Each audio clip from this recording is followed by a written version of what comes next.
নরেশ কাকা, শান্তু কাকা, আমাদের সখীপুর আবাসিক মহিলা কলেজের নবনির্বাচিত সভাপতি জনাব অ্যাডভোকেট আলমগীর ফেরদৌস মামা, রহিম চাচা, হুমায়ুন ভাই, রবিন ভাই, সাদেক ভাই, রতন সহ আরো অনেক নেতৃবৃন্দ, যে হানিফ ভাই সহ, লতিফ সহ, রিয়াবুল ভাই সহ অনেক আড্ডির খবর গেলে এসার নামাজে পড়ে যামুকা।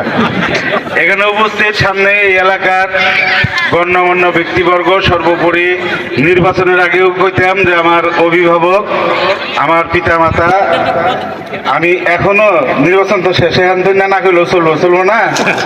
তারপরে নির্বাচনের আগে যেটা কইছি হেডাই রইছে, নির্বাচিত করে দিচ্ছেন হেডাই কমু। আবার যদি নির্বাচিত করেন আর নাই করেন, আমি যে জায়গাটা আপনাদের পিতার জায়গায়, অভিভাবকের জায়গায় আদিষ্ট করেছি, মরার আগ পর্যন্ত আপনাদের সেই জায়গায় সম্মানটা থাকবে। আমি আপনাদের সন্তান, আপনাদের ভাই, আপনাদের বন্ধু।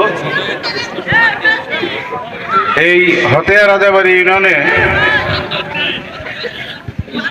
যে টুকটাক যে রাস্তা আছে, খুব বেশি আমার মনে হয় যে নাই, বোধহয় 10 থেকে 10, 12 বা 15 কিলোমিটার রাস্তা হলে কিন্তু পুরা কমপ্লিট হয়ে যায়। আপনারা দোয়া করেন, কারণ সবে মাত্র আজকে 20-22 দিন হয়েছে। এখন খালি সংসদে গেছি একদিন, হয়েছে একদিন। এখন তারপরে মন্ত্রণালয়ে যাব, কি কি প্রজেক্ট আছে না আছে।